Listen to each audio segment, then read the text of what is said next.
Hey y'all, I'm Sarah. I am Kate, and welcome to The Long Game. We are on episode 4 talking all about longevity and why you should train for 100 years, not just 100 miles. Kate, do you want to break down what we're talking about today? I would love to. So we're going to be talking about the correlation between exercise and longevity, why it's important, and ways in which Sarah and I have incorporated a few things into our training that are also in correlation with longevity. So I think it's going to be a really impactful episode. Yeah. Let's do it. Okay. Okay, great. Great. Okay. You ready? Yeah, let's just Okay. do it. Let's just do it. Let's just do it. Yeah. Okay, so Kate, I have seen all kinds of documentaries on longevity in general. Like when I was working at Netflix, Blue Zones had just come out, and that was like Ooh. a huge movement. Okay. Talking about like the places in the world where people live the longest and like what they do. Yeah. And I think even before that, but especially since that came out, everyone's sort of been obsessed with this idea of longevity, how to have lifelong fitness and health. So yeah, like how kick us off. Sure. So What's the correlation? Sorry, I gave you a bad kickoff. no, you're good. Yeah, there's a lot of correlation with physical fitness and longevity, and it should not come as a surprise to people. I feel like if you're like if you have common sense, you should kind of know like working out and like whether it's running or lifting or hybrid training, like whatever you're doing in terms of movement is going to have a positive impact on Yeah. just your overall health. And if the better your overall health is, oh. Oh. You guys can't see this right now, but my dog is off screen whining at the basketball that he wants me to Finch. take off the shelf. Finch, Finch, can come you here. can you make an appearance? It's not framed up so that he can, but we'll include like a little shot Yeah, of Finch at some point somewhere in like, this. I'll add a photo so you guys can see it like next to our head. He's determined. Gonna be whining. Yeah, this just a little bit. episode. Come here, baby. He was doing great in the last episode. He was chilling in his bed. Quiet, buddy. But hey, Finch. Finch, come here. All right. Well, if you hear weird sounds, we're sorry. Sorry. But yes, just in general, having a better, like, just overall fitness level, it's gonna have a positive impact on how you live, and we're gonna get into a little bit of it, for athletes, but I think also just talking about general population because that's the population that I work with, and so I have a lot of experience on the things that I do with those kinds of people, because those are just your everyday people, and so of course it's like we can talk about athletes, and if they're gonna have a higher like rate, a longer life than the general pop. But I think it's important because we probably do have a population that is watching this that aren't elite athletes. But if you are, like, great. But like I just feel like glad you're here. But I just feel like we deal with a lot more just general population people. And so incorporating ways into my coaching with general population is huge. But yeah, I should say it's not a brainer that there's a correlation. So yeah, totally. What are we talking about next? What are we talking about next, Sarah? I can't remember. So I guess I'll get into with elite athletes and longevity. I mean, we're athletes. Like, I know we're general pop, but like, we work out, like, I feel like a lot. Like, we're not just like, I don't know. I feel like you and I have more than the average. Yeah. Probably, yeah. So I feel like what I'm about to say, and I do feel like there are people out there who will resonate with what I'm about to say. So this comes from the American College of Cardiology. This was an article that came out this year. And there's this chart that I'm looking at. It says elite athletes and longevity. So, a few things to note. There was a analysis of 165,000 elite athletes that showed lower cardiovascular disease and cancer mortality, while a second study found that record-breaking runners lived an average of 4.7 years longer than the general population. So, Sarah, this is great news for you. Let's go. You are going to be living in I will live 4.5 years you longer are than everyone eternal. else. Sarah's going to outlive all of us. I will live forever. Yeah. Oh, Finch. This poor guy. Come here, baby. Come here. But yeah, I'll live forever. Yeah. How do you feel about that? Terrified. Amazing. Exercise volume and intensity. So high exercise volume does not increase mortality risk, and exercise intensity plays a key role in reducing cardiovascular disease mortality. Okay. For sport-specific trends, endurance sports provide greater longevity benefits. So again, gonna live even longer another than win forever. for the people who run according to living a longer life. Looks like endurance has the strength training world beat. And cardiorespiratory fitness is a key predictor. So higher cardiorespiratory fitness levels correlate with lower all-cause cardiovascular disease and cancer mortality. Okay. So yeah, there's a huge correlation. Finch is really on one. He's today, really on y'all. one. You're so cute, but I'm not gonna do it. No, I'm not. But yeah, I would say if you're an athlete, like you are, like in terms of like compared to general pop, you're working out a lot. Like your volume's just higher, so of course, like that. Yeah, there are exceptions to the rule, but I mean, it's like built into your life, and it's your job to work out. Yeah. So it's not always going to be a 1-to-1 comparison, but right on the whole. With the other side of just looking at general population, I mean, these are people that work a 9 to 5, maybe they work out a few times a week, but they're not like training for something crazy or, you know, they're just trying to stay generally fit, which is great.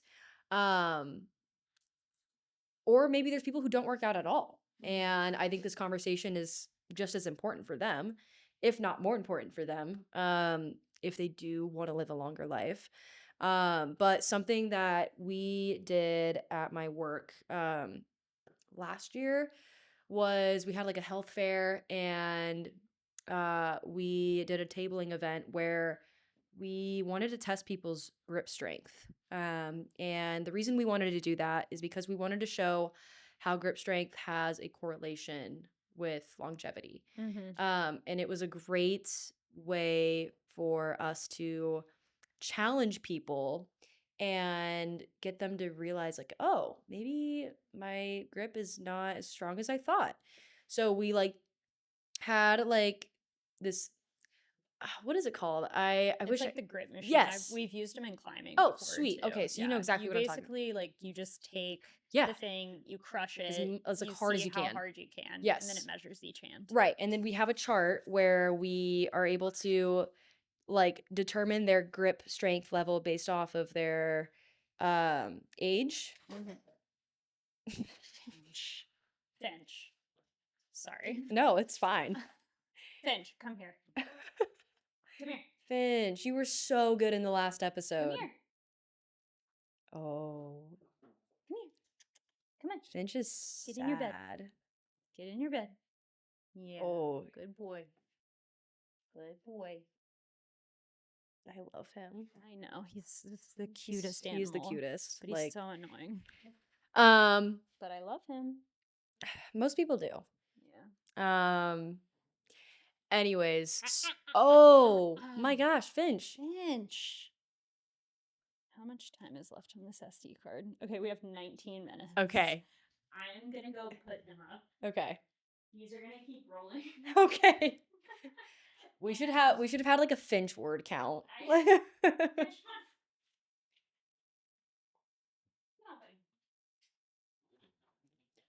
And while we wait for Sarah, I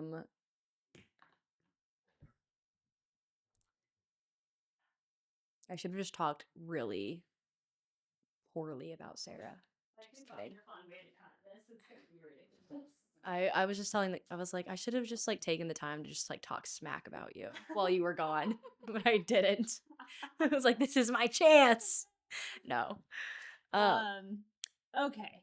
Grip strength. Grip strength. So we did this thing. We got people to do the thing where you squeeze as hard as you can. You have this chart where it's broken up into in between male and female and then your age. And then it would show you like based off of your number and everything, like where you stand essentially. And we did both hands because you're going to have one side way stronger, more dominant. Like I know my right side is more dominant than my left. Dude, my left was embarrassing. I was like in a group full of climbers when we did this, and like I did my right, and my right was like average. Yeah, but my left was just so weak. See, yeah. So yeah, I mean, of course, there's going to be like an asymmetry, and I think that kind of will help people to then figure out like, oh, I need to work on like this other side that's like significantly weaker. Or both sides might be super weak. So grip strength, the reason it has this correlation with longevity is because like when you just like grip as hard as you can, then your whole like body should be like rock solid. Like your core is on fire. That means like everything else in your kinetic chain is like should be stable. And when everything is stable, like your balance is good. Like okay. Bless you, Sarah. This episode is our most unhinged yet. Oh my gosh. Oh man. But anyways, as we get older, balance is something that I think everybody kind of struggles with. And so it's important that you keep it nice and strong. And one way to keep your balance strong is by gripping things and like locking in every part of your body to just keep it stable as much as possible. I'm also looking at this article from this is from the Cleveland Clinic, and it says how weak grip strength plays a role in aging. And one of the things that they mention is that it can improve your. So I talked about how balance, which can help prevent injuries and things of that nature. It can also improve your ability to bounce back from diseases. So I think that is super interesting. I boost your immune health. Yeah, it's a good marker of a person's overall body strength and the ability to fight off infection. So I'm kind of like, oh, that's interesting. So grip strength can start declining around age 50. Okay. So people should start to work on that. And whether that's like I do a lot of kettlebell work with my clients and for myself. And like, for example, a farmer's carry. So farmer's carry, if you don't know, is when you hold two weights at your side, ideally kettlebells, but they can be dumbbells or whatever. Like I usually use weight plates actually, and that's really hard. Weight plates are great because then you're working on pinch. Yeah. No, that's really good. I would say that's more of an advanced step, but I agree. I do think like that's a really important exercise. But yeah, just walking around your gym or your home or wherever, like with just two weights at your side, tall posture, like core is locked in. My forearms are on fire, like the longer I do it. Usually too, like another way, because I'm ridiculous. We know this. but I get a little bored with just like normal farmer's Mm-hmm. carries. So sometimes, like in addition to the farmer's carry or in place of, I'll do like walking lunges, but with a farmer's carry Oh, okay. incorporated. Where you're just holding two weights, like yeah. Yeah. So No. it still like gets it, but Yeah. I'm like maximizing time Mm-hmm. with the workout so that I don't Yeah. have to do both. Yeah, definitely. A suitcase carry, if you have an asymmetry, like maybe your right side is really strong, but maybe your left isn't, a suitcase carry is essentially just one weight. Mm-hmm. And that's harder because then your You're trying body's not to lean tilting, so you're over, just yeah. like locked in. But a farmer's carry is one of the foundational movements we do at my work. Just because it works a lot of things, and Yeah. you might not feel it in the moment, but Mhm. later on, like you're gonna be thankful that you work on those, like working on holding weights, Yeah. and not letting it throw you off balance. And so I think for this episode, just talking about longevity and the correlation with grip strength, like that's a really key thing. Another foundational movement at work we do is we would love for everybody to do a pull up one day, but we know not everybody can just start off with that. So just hanging from a bar and Mhm. a hollow body hang is what we call it. So just hanging from the bar, grip strength is going to be a factor in that movement. Yeah. And It some people determines how long you can hold on to the bar for. exactly, while you're not, we want to make sure everybody's in good posture so you're not swinging. Mhm. You have this hollow position where your legs are in front, your shoulders are right in, over your ears, and your core is like cinched, so everything comes here. So can you hold that position while your grip is here? And some people can hang out all day, some people can hang out for 2 seconds. And so Mhm. it's something where, okay, like we need to work on our grip. Yeah. So How many pull-ups can you do? consecutively, uh if are we talking like over? Like over? Of course, that's what we're Okay. talking about. What else would we be talking I think 10. about? Okay. What about you? Like 5. Hey, Consecutively. Yeah. I try to do pull-ups every day. This like if I can, except Mhm. on the weekends because I don't have access to like a bar. You And should get one for your house. I know I really should. Yeah. But when I'm at work, I will. They're so cheap. They are so cheap. I Look, know. I've got Should one get right one. there. You do. You do have one. It's not conveniently placed, actually. I might need It's to move not. it. No, I know. Yeah. Anyway. But anyways, yes. So, I will try to teach my clients like, hey, all right, this is your marker. Like, this is the goal, but we're gonna like work up to it. Mhm. And there are things that can help with, like people will wear gloves. I don't necessarily do that, but Yeah. I would prefer chalk over that because then it's Helps like with your just skin a little bit. yeah, Yeah. Tearing. right. So ideally, nothing like just going bare like with it Mhm. and building those calluses is like the best way to do it. But anyways, Yeah. I just feel like farmers carries are good, hanging from a bar, even just like gripping onto. I'm sure you've seen those things like those. Well, squeezing a ball is also really good, but Mhm. they have like those things where you can like you hold it and then you can work on each like finger. I've got one of those. Yeah. Yes, and they're like weighted, so you Mhm. can like have that resistance. Mhm. So yeah, Yeah. it's important. But just in general, like obviously I just talked a lot about grip strength, but just physical fitness in general Mhm. is a huge correlation with longevity. And like I said, I don't think that comes as a surprise. Yeah. But I think it's just a matter of getting people to Really work at it. yeah, Yeah. and accept it and like be cool with it. Like if you want to live a longer life, go move. Yeah. Get outside, run. Clearly, I guess running is gonna let you live 4.7 years longer.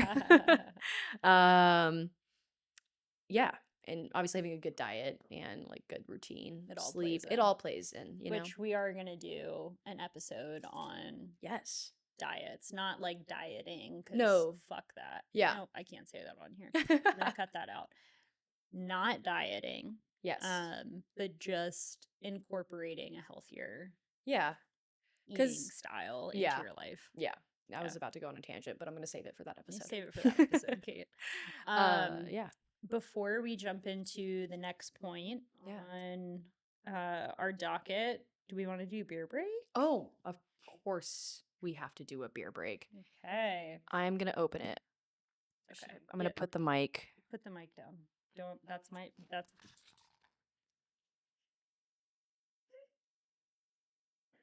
Let us all take a moment of silence because Kate just dropped the mic. Sarah is really disappointed. There you go. And we're back. We're back. She can't be trusted. I'm gonna put we this know down. now. Sarah, while I open this, could you please talk about the beer we're about to drink? Yes. Okay, so today we have a Lagunitas Hazy IPA. Again, not an NA. It's not going to autofocus. It's the wrong one. Okay. Anyway, today we've got a Lagunitas Hazy IPA. Not an NA beverage, but it's like called an easy IPA. So it's got like a 5.5% ABV, which is really nice. I have within the past like 6 months started to actually like IPAs. Kate's having a problem over there. Have you read the top of this can? No. It says, "What's in a haze? Don't know until you try. And even then, do you really know? Doesn't matter anyway. Beer speaks, people mumble."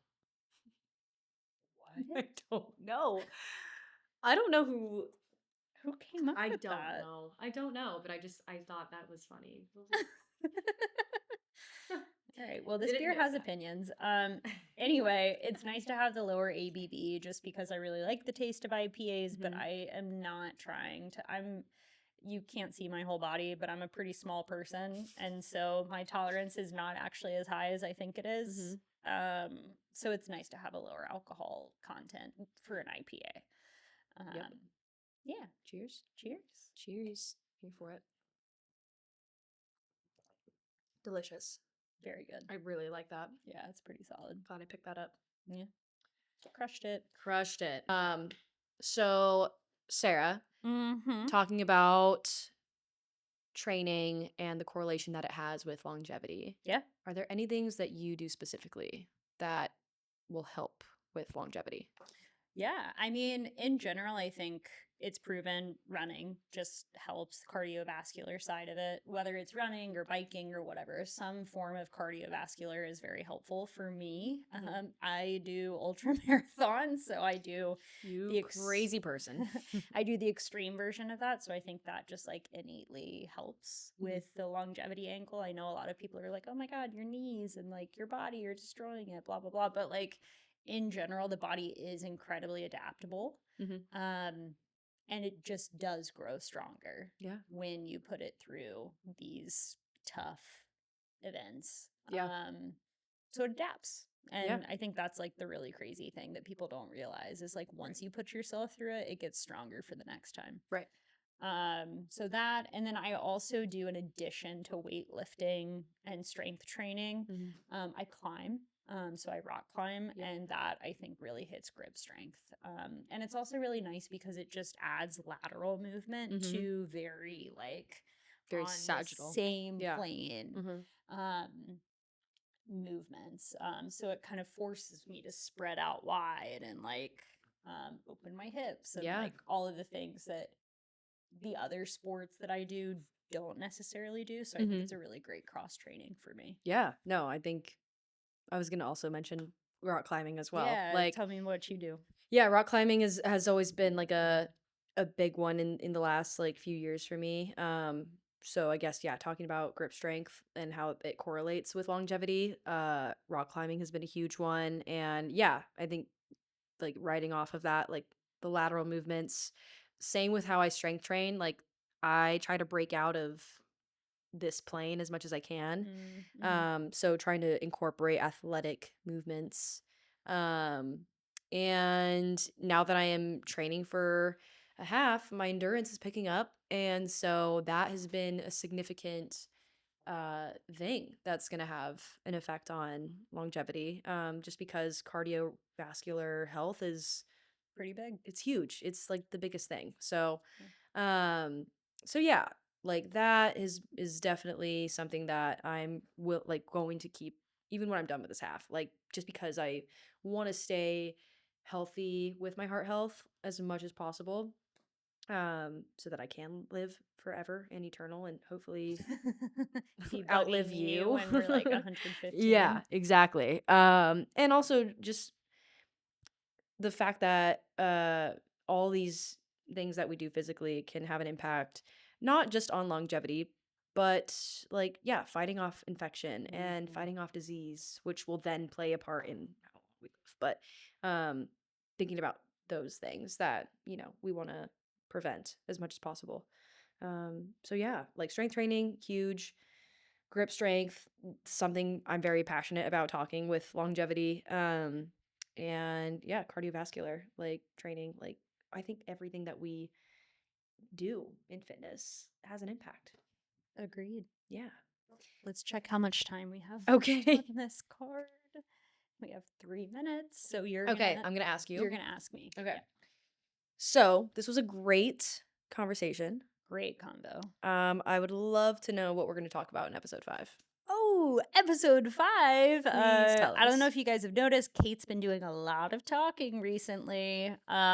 But we're going to talk about mental resilience Yes. in the next episode, specifically with ultras. Talk a little bit about like what mile 80 of a 100-mile race is Amazing. like. Yeah. And yeah, just hit a couple points on that. Sweet. I get a break from my world a little bit. We get to talk about you, so I'll probably be asking you a lot of questions. Can't wait. Sweet. And that's a wrap. That's a wrap.